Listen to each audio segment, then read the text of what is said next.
रोती है, दिन रात रोती है। बस उनके रोने का ये जो आंसू है, ये वही आंसुओं की धारा बहती आई है। आज उद्धव जी ने देखा कि इतना ज्यादा प्रेम जैसे यमुना की धारा बहती है, उस तरह आज ब्रजवासियों के नेत्रों की अश्रुओं की धारा बह रही। उद्धव जी समझ गए इस प्रेम को, समझ गए इस प्रेम को, कहने लगे धन्य है भैया ब्रजवासी। और इसके बाद उद्धव जी उसी मार्ग पे सीधे निकले और जैसे ही उद्धव जी नंद महल के करीब पहुंचे, फिर तो उद्धव जी ने जैसे ही नंद महल के पास पहुंचे और अंदर प्रवेश किया, सखाओं ने देखा, कहा भैया आपको पता है झुंड लगा है ना मैयाओं का, इसमें जो बीच में बैठी बुढ़ी है ना, जो बुढ़ी माँ बैठी है ना, हेलो हेलो हेलो,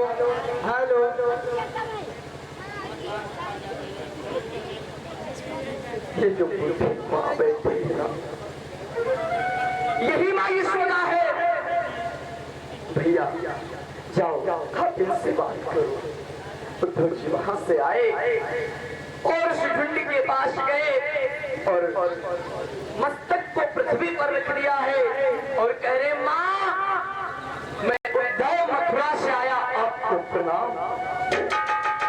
इस प्रकार एक दो बार कहा। मैया कृष्ण के वियोग में आज माँ इतना कृष्ण से लाड करती है कि नेत्रों से दिखना कम हो गया, कर्णों से सुनाना कम हो गया, इतना गोविंद से प्रेम करती है माँ यशोदा।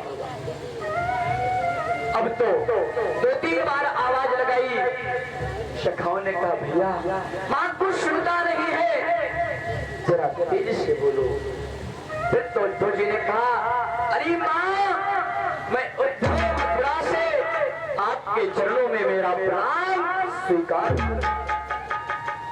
इस प्रकार जब उद्धव थोड़ा तेज बोले, माँ के कर्णों में हल्की सी गुनगुनाहट गई, बोली चुप रहो, मेरा लाला जग जाएगा, मेरा कन्हैया सो रहा है, भी शोर मत करो, बाहर चले जाओ।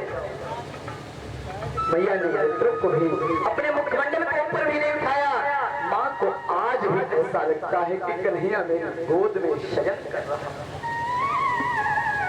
इतना प्रेम और इतना वात्सल्य करने वाली यशोदा है। यशोदा का अर्थ ही यही है, यशोदा यशोदा। व्याकरण में संधि विच्छेद करके देखो, जो यश को प्रदान करने वाली है यशोदा यशोदा, वही तो यशोदा। यशोदा नंद के हिरे आज नंद महल में जो चारों तरफ गहनों की तरह सजे रहने वाली यशोदा थी, पूरे गहनों से सजे रहने वाली यशोदा आज बिल्कुल एक ऐसा स्वरूप बना रखा है कि हम आप देख के नहीं समझ पाएंगे कि ये यशोदा।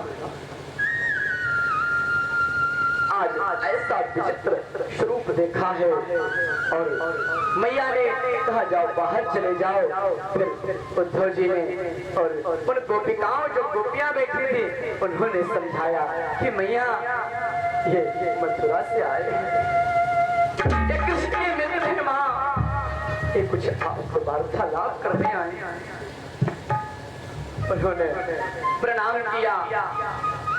माँ ने जैसे ही सुना कि कृष्ण के मित्र आए हैं, माँ ने उद्धव जी को हृदय से लगा दिया। अरे भैया मुझको मेरा बेटा नहीं आया, अरे सब ठीक तो है ना। फिर कुछ समय माँ और उद्धव में यशोदा और उद्धव जी की वार्तालाप हुई। इसके बाद उद्धव जी समझ गए इस ब्रजवासियों के प्रेम को और फिर उद्धव जी ने विचार किया कि चलो मुझे थोड़ा सा और आगे चल के देख लेना चाहिए। इस तरह धीरे धीरे उद्धव जी महाराज आगे को बढ़े हैं और इधर निकुंज वन में हमारी श्री किशोरी जी श्यामा जो उन ब्रज की गोपिकाओं सखियों के साथ बैठी हैं और ब्रज की सखियों के साथ बैठी आपस में एक दूसरे को कृष्ण बन करके, कोई राधा बन रही, कोई कृष्ण बन रही है, आपस में लीला कर रही है, अपने मन को बहला रही है। और कभी कभी आपस में ही क्रोध कर लेती हैं कि तुम कृष्ण को समझ के कि जाओ तुम छलिया हो, तुम छलने वाले हो, यहाँ से भाग जाओ। इस प्रकार का दृश्य देखकर उद्धव जी के नेत्रों से अश्रु गिराए कि धन्य है ब्रजमंडल कृष्ण। अरे कन्हैया, तुम कह रहे थे कि जाओ देख आओ, आज मैं समझ गया कि मैं कितना भी बड़ा ज्ञानी हूं। मेरा ज्ञान यहाँ वृंदावन में नहीं चलने वाला। उद्धव जी आज सीधे हो गए। उद्धो सुधो हे चलो, सुन गोपिन के वो, और ज्ञान बजावे डुगडुगी, अरु प्रेम बजावे। कि मेरा ज्ञान कहीं दूसरी जगह डुग्गी पेटी जाके, लेकिन वृंदावन में प्रेम की ढोल बज रही है। आज इस प्रेम को देखकर इतने बड़े महान आचार्य होकर के, स्वयं में बहुत बड़े ज्योतिषाचार्य मर्मज्ञ विद्वान थे, पांडित्य कर्म के बहुत बड़े पंडित थे, लेकिन सारा उनका ज्ञान इस ब्रजवासियों का प्रेम देखकर वहीं पे धरा का। इस प्रकार उद्धव जी ने जाकर के थोड़ा बात करना चाहा। उद्धव जी ने जब बात करना चाहा और ब्रज की गोपिकाओं ने, सखियों ने देखा, काली कमली को देख के पहचान गई, ये कोई कन्हैया का भेजा हुआ ही मित्र है। लेकिन मैं बात नहीं करूंगी क्योंकि ये भी उसी तरह होगा, पहले प्रेम के जाल में फंसाएगा, फिर वियोग करके चला जाएगा। तो आज उद्धव जी से ना कह करके इतने देर में एक भंवरा भरभराते हुए आ गया। भंवरा आकर के श्री राधा रानी के चरणों के नख पर बैठ गया। राधा रानी ने पैर को पटक करके पीछे हट गई कि अरे भंवरे, तो यहाँ से चला जा। मानो कहे उद्धव जी को रही है, भंवरे के नाम पर उद्धव जी को आज सुना रही है कि अरे भंवरे, तू यहाँ से चला जा। अरे जैसा तू भंवरा है ना, इसी तरह तुम्हारा मित्र, और मुझे पता है कि तू भी उस कन्हैया का मित्र है, उसी छलिया का मित्र है जो हम सबसे छल करके यहाँ से चला गया है।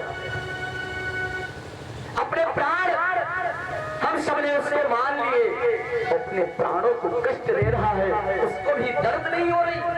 तुम भी यहाँ से चले जाओ। जब तुम्हारा मित्र ऐसा है तो तुम क्या शहीद हो? अरे तुम्हारी भी भांति भाष्य में पहचानती हूँ। अरे जिस पुष्प को पा जाते हो, उस पुष्प में घुस के उसका पराग ले लेने के बाद उसे मूर्छित की तरह छोड़ देते हो, किसी काम का नहीं जाए। उसी तरह जिस तरह तुम पुष्प को पराग लेने के बाद छोड़ देते हो, उसी तरह तुम्हारा मित्र हम सबके साथ जुड़ करके आज हमको वियोगिन बना करके छोड़ के चला गया। उद्धव जी समझ गए कि मैं क्या हूं, इनके सामने क्या। माना ब्रज की गोपियां गंवारिन थी, अनपढ़ थी, लेकिन फिर भी आज उद्धव जी का ज्ञान उनके सामने हल्का हो गया। कुछ नहीं ज्ञान है, इसीलिए कहते भैया ज्ञानी होना बड़ी चीज नहीं है, संस्कार सीखो और प्रेम करना सीखो। यदि हमने आपसे कार्य कह दिया, किसी ने कार्य कह दिया, लेकिन उस कार्य को नहीं किया, तो तुम कितना पढ़े लिख जाओ, फिर तुम्हारा पढ़ा लिखा सारा। इसलिए आप अपने बालकों को अच्छे अच्छे संस्कार सिखाओ, भगवान की कथाओं में भेजो, भगवान की लीलाओं के दर्शन कराओ, मंदिर भेजो, अच्छी संगत कराओ बच्चों, क्योंकि जैसी करोगे संगत वैसी हो जाएगी संगत। इसलिए जैसी संगत कराओगे, घर में रहोगे, आपको लगेगा मेरा बेटा बहुत अच्छा है, लेकिन बाहर अपने मित्र दोस्तों के साथ पढ़ करके बहुत ज्यादा बिगड़ जाता है। कभी इधर उधर की चीजें छोटे पे सिखाया जाता है कि बालक बेटा कभी इधर उधर का खाना नहीं, सच है कभी भी छोटे बच्चों को दे रही और बरसी का भोजन नहीं कराना चाहिए, वो थोड़ा दुष्कृति का भोजन होता है। यदि मैंने 7-8 साल के आयु के बालकों को वो भोजन कराना प्रारंभ कर दिया, फिर उनकी मन और बुद्धि हर चीज से हट करके अलग प्रवृत्ति में चली जाती है। बालकों को कम से कम 18 वर्ष की उम्र के बाद ही इन सब कार्यों का भोजन दिलाओ, भंडारे का प्रसाद हो अवश्य ग्रहण करा दो, लेकिन इन सब का भोजन नहीं कराना चाहिए, क्योंकि कहा गया है ना जैसा खाओगे अन्न तो वैसा ही हो जाएगा मन, जैसा खाओगे वैसा आपका मन होगा। इसलिए अन्न भी भांति भांति का होता है, इसलिए प्यारे हर चीज का ध्यान देते हुए हर चीज को समझना चाहिए। उद्धव जी आज इस प्रकार इन ब्रजवासियों को देख करके समझाने का थोड़ा प्रयास किए, फिर भी वो ब्रज गोपियां कह रही हैं कि उद्धव तुमको क्या लगता है कि हमारे पास कोई 10-20 मन है, मैंने 10-20 दिल रखे अंदर क्या? अरे दिल एक था, एक ही मन था, सो कन्हैया के पास चला गया। अब मेरे पास क्या रह गया है जो मैं आपको बुलाऊं, जो मैं उस कन्हैया को यहाँ बुलाऊं? उद्धव ने कहा आप मन लगाने का प्रयास करो। गोपियां कह रही उद्धव मन कोई 10-20 तो होते नहीं है। अरे उद्धव मन ना भये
विरह नहीं होती, क्योंकि यदि एक मन होता तो यहाँ रख देती, ये वहां दे देती, लेकिन मन तो एक है 20 नहीं।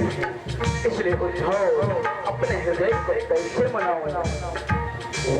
उद्धव मन ना भये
को खींच लिए।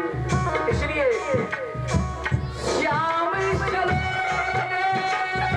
बंसी बजा के, श्याम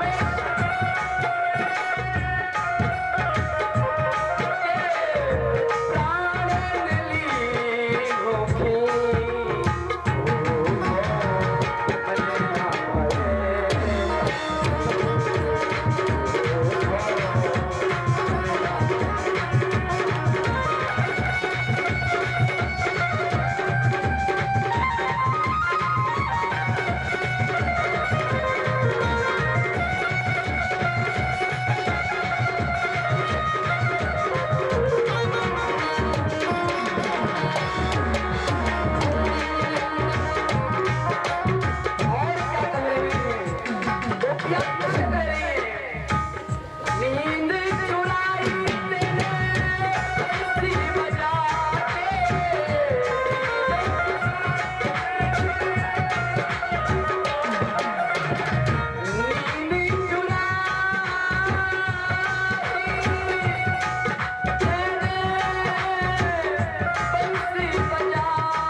उद्धव जी महाराज को समझा रहे।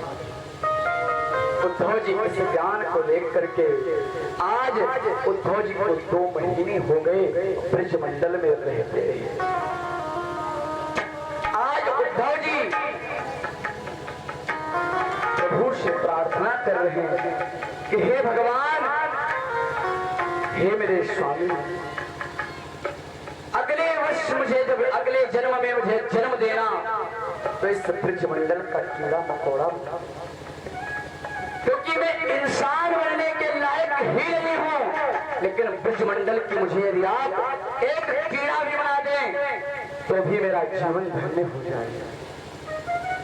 अरे मुझे इस ब्रजमंडल की लता वृक्ष बना देना, क्योंकि वृक्ष भी बन जाएंगे तो इन पुष्पों पे मेरी और पुष्प सेवा में आ जाएंगे, और जो पत्ते हैं ना, इन पत्तों पे भी मेरी इस ब्रजमंडल की रजा आ जाएगी, तो मेरा जीवन धन्य हो जाएगा। इसलिए वृंदावन में प्रत्येक वृक्ष वृक्ष पे भी राधा नाम है। वहां के वृक्ष वृक्ष भी राधा राधा कैसे कहते हैं, इसीलिए कहा गया है वृंदावन के वृक्ष को मर्म न जाने को, और डाल डाल और पात पात पे, क्या डाल डाल और पात पे श्री राधे राधे हो।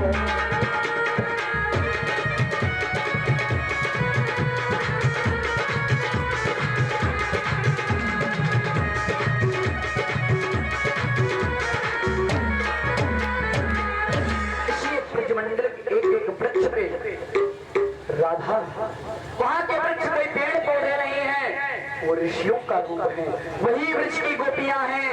इधर उधर जो वृक्ष मिल जाए मानो ये संत महात्मा।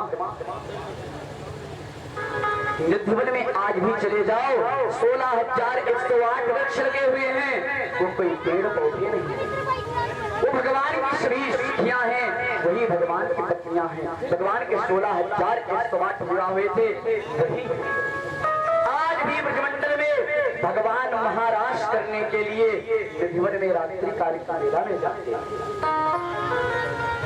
आज भी ऐसे चमत्कार हैं वृंदावन धाम में, हम और आप जाएं देखने को मिलेगा। तो इसलिए वहां के वृक्ष को, वहां की रज को हम और आप ऐसे वैसे मत समझें। वहां की रज यदि मुझे मिल जाए, तिलक लगाने में धन्य हो जाऊंगा, क्योंकि ऐसी हमारे ब्रजधाम की एक रज है। तो इस प्रकार उद्धव जी महाराज बड़े ही भाव के साथ अपने इन वार्तालापों को कर करके और ब्रजवासियों को प्रणाम करके पुनः आगे मथुरा में आए। भगवान